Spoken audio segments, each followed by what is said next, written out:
On Sunday, we celebrated Easter.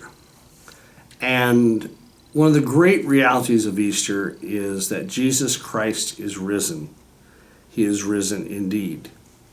And after Easter, there are a multiplicity of resurrection appearances by Jesus. One appearance is to as many as 500 people, several to the disciples. But I want to talk to you about one disciple in particular today, and that is Doubting Thomas.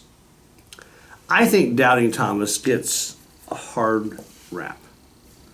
And I think he gets a hard rap because, all the other disciples, even though they were confused and bewildered, seem to have kind of accepted the resurrection as a fact.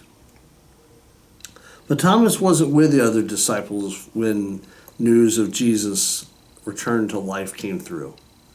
And we don't really know where he was. Maybe he was just spending some alone time trying to take everything in.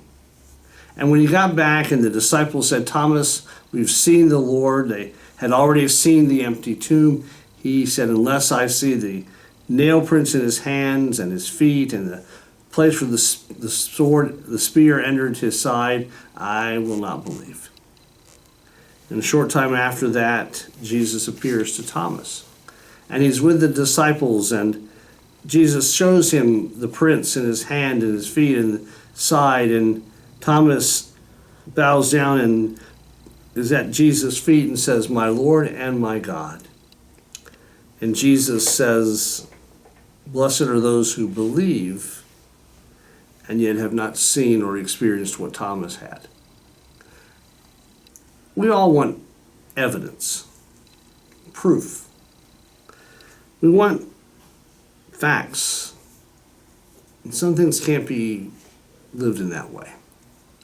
Sometimes things just simply have to be believed, even though they're absolutely surprising and shocking. Someone coming back from the dead is just like that. Too good to believe.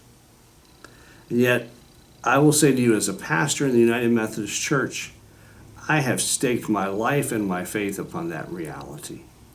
I believe with all my heart that Jesus is exactly who he says he is, and that he is risen and living today.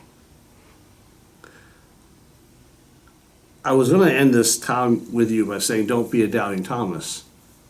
But since I've already said that I think Thomas gets a bad rap, maybe what I should say to you is this: allow the resurrected Christ to be seen in and through your life. Allow Christ to transform who you are and how you live. Be a person who gives hope that is provided by the resurrection to all you meet. My name is Reverend Dale Brown. I'm the senior pastor at Community Church at Ocean Pines, and I hope you have a blessed day in which you meet the resurrected Christ all over the place. Amen.